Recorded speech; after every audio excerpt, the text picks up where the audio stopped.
Hello everyone. तो इस video में हम आस्था आईएएस के क्लास नोट्स को स्टार्ट कर रहे हैं। ये आस्था आईएएस के क्लास नोट्स में इतिहास और संस्कृति से जुड़ा हुआ नोट्स है, जो बीपीएससी मेंस के जीएस पेपर 1 के हिसाब से इसे डिजाइन किया गया है, जो कि हिस्ट्री का मेन सिलेबस है। इसमें सारे सिलेबस को कवर किया गया है इस नोट्स में। तो मुख्य रूप से हम इसमें क्या क्या देखेंगे, क्या क्या इस नोट्स में दिया गया है। राइटिंग थोड़ा सा छोटा लिखा गया है, कहीं कहीं अस्पष्ट भी है, तो कुछ अगर गलती होती है अब पढ़ने में तो उसके लिए मैं माफ़ी चाहूँगी। तो इसमें दिया गया है आपको इतिहास, बीपीएससी से रिलेटेड इतिहास के बारे में दिया गया है। इतिहास में हमें मुख्य रूप से इसमें क्या पढ़ना है, तो विचारक के बारे में। तो विचारक से कौन कौन से सवाल या सिलेबस में अगर देखेंगे तो गांधी, नेहरू और टैगोर, इन तीनों के विचारों से रिलेटेड सवाल पूछा जाता है। इसके बाद स्वतंत्रता संग्राम से 1857 का विद्रोह के बारे में बिहार के संदर्भ में इससे क्वेश्चन आता है।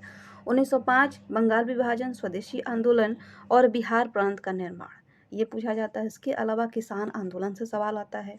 गांधी जी का आंदोलन बिहार के संदर्भ में इससे सवाल पूछा जाता है। जनजाति आंदोलन में देखें तो संथाल और मुंडा से रिलेटेड क्वेश्चन आता है। कला और संस्कृति में मौर्यकालीन कला, पाल कला, मधुबनी पेंटिंग और पटना कलम पेंटिंग। तो ये सारे क्वेश्चन पूछे जाते हैं जीएस मेंस में। अगर देखें इतिहास के सेक्शन से लगभग इन्हीं सारे टॉपिक से क्वेश्चन पूछे जाते हैं। तो टॉपिक वाइज इन सभी टॉपिक को हम इस नोट से कंप्लीट करेंगे। आज हम गांधी जी के बारे में, जो शुरू में ही दिया गया है विचारधारा, गांधी दर्शन, इसके बारे में पढ़ेंगे। और गांधी जी के दर्शन के साथ साथ गांधी जी के राजनीतिक दर्शन क्या था उसके बारे में इस वीडियो में हम पढ़ेंगे। तो विचारधारा के में देखिए अगर, तो गांधी दर्शन में क्या क्या दिया गया है। तो पहले दिया गया है गांधी आगमन के पूर्व भारत की राजनीति कैसी थी। दूसरा है दक्षिण अफ्रीका और गांधी, गांधी जी के विचार, क्रियाविधि तथा विरोधाभास। तो गांधी जी के विचारों में कौन कौन सा विचार दिया गया है। सामाजिक राजनीतिक दर्शन, तो राजनीतिक दर्शन में हमें क्या पढ़ना है, अर्थ संरक्षणवाद, सत्याग्रह, अहिंसा और सर्वोदय। तो राजनीतिक दर्शन आज हम पढ़ेंगे और इन चारों टॉपिक्स को राजनीतिक दर्शन में गांधी जी के आज हम कंप्लीट करेंगे। उसके बाद इनका सामाजिक दर्शन दिया गया है। सामाजिक दर्शन में वर्ण व्यवस्था, महिला स्थिति और मद्यपान, इन तीनों पे डिस्कशन किया गया। उसके बाद इनके शिक्षा दर्शन के बारे में और इनके आर्थिक दर्शन के बारे में। तो ये गांधी जी के दर्शन से रिलेटेड इस नोट्स में ये सारे टॉपिक्स कवर किए गए हैं। उसके बाद जो टॉपिक है वह लोकप्रिय आंदोलन तथा गांधी जी का उसमें दृष्टिकोण क्या था। तो गांधी जी के दर्शन और उनके राजनीतिक दर्शन के बारे में हम जानते हैं। गांधी जी के आगमन के पूर्व भारत की स्थिति क्या थी। तो गांधी के आगमन के पूर्व भारत की राजनीति की जो स्थिति थी वो उदारवादी, उग्रवादी और क्रांतिकारी। तो उदारवादी जो समय था वो 1885 से लेकर 1905 तक। उग्रवादी का अगर समय देखें तो 1905 से 1915 में जो थे महात्मा गांधी भारत आए थे साउथ अफ्रीका से। और 1905 से 1915 का जो समय था वो उग्रवादी टाइप का राजनीति चल रहा था उस समय भारत में। उसके बाद क्रांतिकारी में अगर देखें तो 1907 से लेकर 8 के बीच में। और उसके बाद देख दिया गया है शायद 1708 है, 1715 स्पष्ट नहीं दिख पा रहा है यहाँ पे। तो ये क्रांतिकारी चरण दिया गया है। दक्षिण अफ्रीका तथा गांधी, तो दक्षिण अफ्रीका तथा गांधी में अगर हम देखें तो आश्रम निर्माण इन्होंने किया था, फिनिक्स आश्रम का। इसके बाद स्वयं सेवक जत्था का निर्माण, नस्ल भेदी रुख सत्याग्रह का पहला प्रयोग किया गया था, बहुसंस्कृति लोगों के साथ राजनीति, भारतीय समस्याओं को जल्दी समझना। तो दक्षिण अफ्रीका तथा गांधी, ये सारे पॉइंट्स हमें आगे देखने को मिलेगा। तो भारतीय राजनीति में गांधी का मूल्यांकन विभिन्न रूपों में किया गया है। किसी ने उन्हें अर्धनग्न फकीर कहा है, तो किसी ने उन्हें राष्ट्रपिता कहा है, तो किसी ने उन्हें राजनीतिक संत कहा है।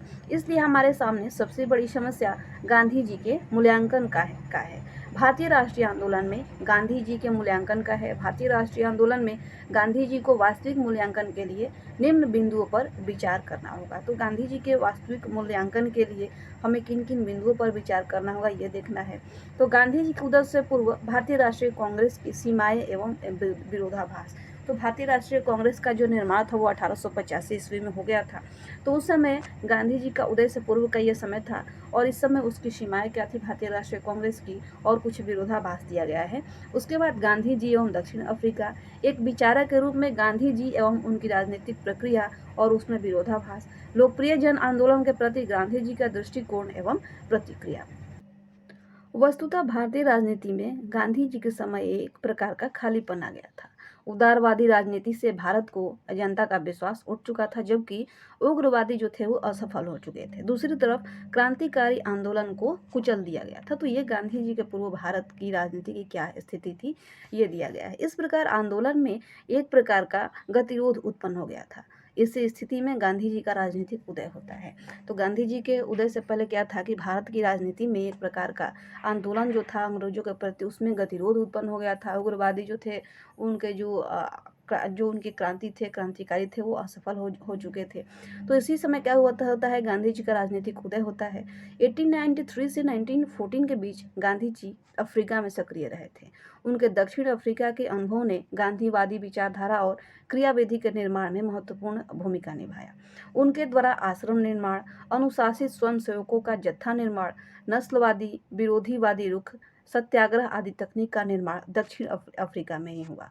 दक्षिण अफ्रीका में गांधी जी की राजनीति हमेशा धर्म, भाषा एवं संस्कृति के लोगों से संबंधित रहा। अतः गांधी जी की भारत में अपील राष्ट्रीय अपील साबित हुई। तो गांधी जी का जो दक्षिण अफ्रीका में जो राजनीति था, वो किसके लिए था, किस लोगों से संबंधित था, तो विभिन्न धर्म, भाषा और संस्कृति के लोगों से संबंधित था। तो इस तरह से क्या हुआ कि गांधी जी का जो भारत में अपील था, वो राष्ट्रीय अपील साबित हुआ।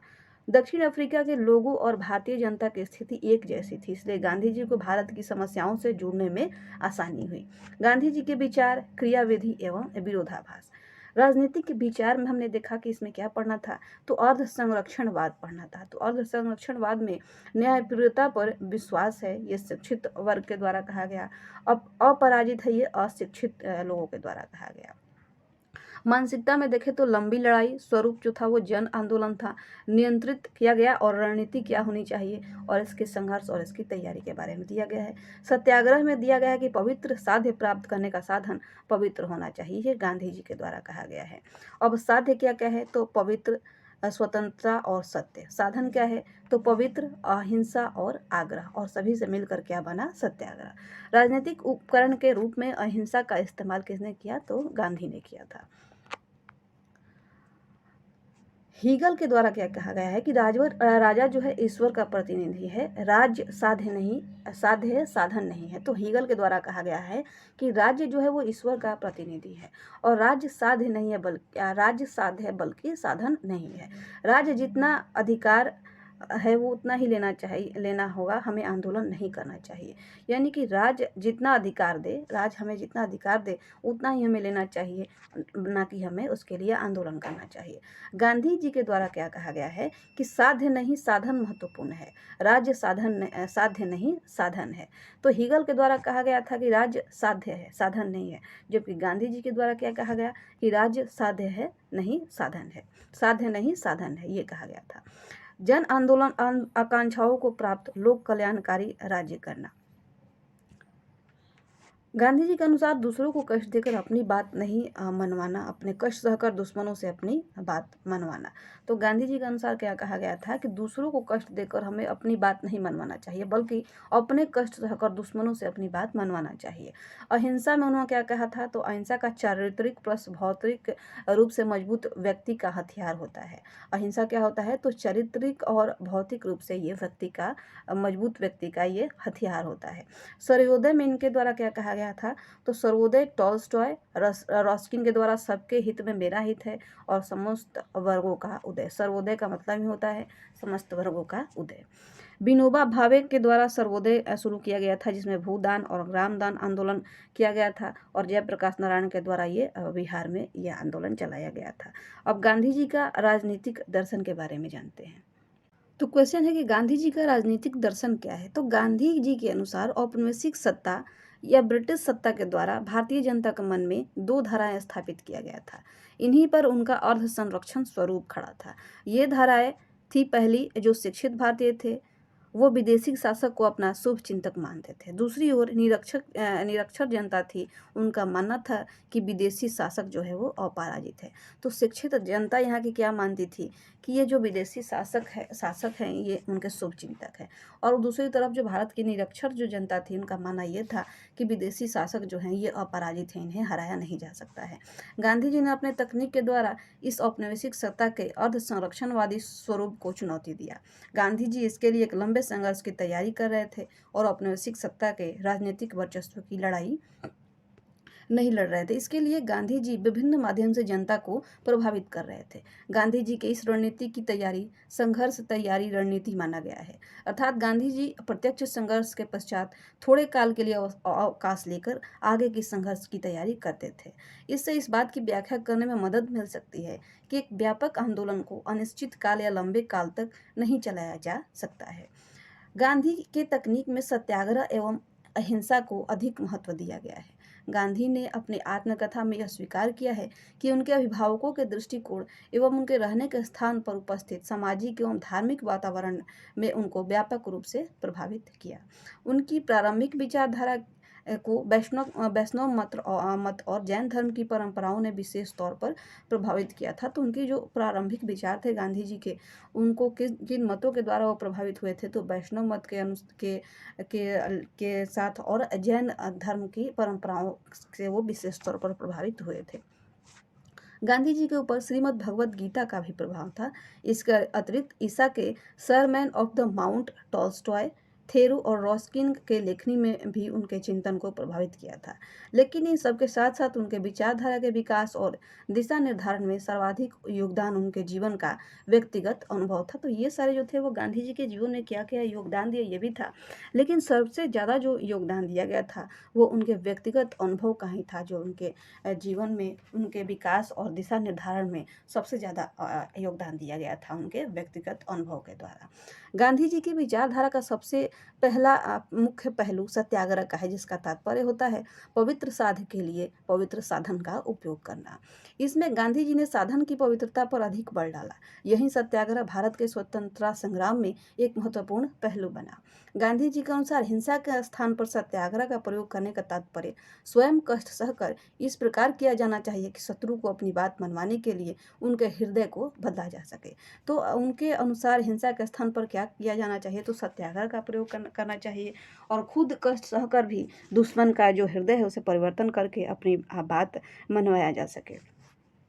गांधी जी ने सत्याग्रह और निष्क्रिय प्रतिरोध के बीच अंतर किया। उन्होंने लिखा है कि निष्क्रिय प्रतिरोध एक कमजोर व्यक्ति का अस्त्र है, जिसमें हिंसा और शारीरिक शक्ति का प्रयोग किया जाता है, जबकि सत्याग्रह शक्तिशाली व्यक्ति का अस्त्र है, क्योंकि इसमें किसी प्रकार की हिंसा का प्रयोग नहीं है। वास्तव में गांधी जी के लिए सत्याग्रह मात्र एक राजनीतिक अस्त्र नहीं था, बल्कि उनके जीवन दर्शन और उनके व्यवहार का एक हिस्सा था। सत्याग्रह के साधन के रूप में गांधी जी ने अहिंसा को अपनाया। इस प्रकार अहिंसा सत्याग्रह का आधार है। गांधी जी ने इस बात पर महत्व दिया कि व्यक्ति को अपने राजनीतिक उद्देश्य की प्राप्ति के लिए अहिंसात्मक सत्याग्रह का प्रयोग करना चाहिए, किंतु अहिंसा की व्यवस्था उन्होंने अपने अनुसार किया है।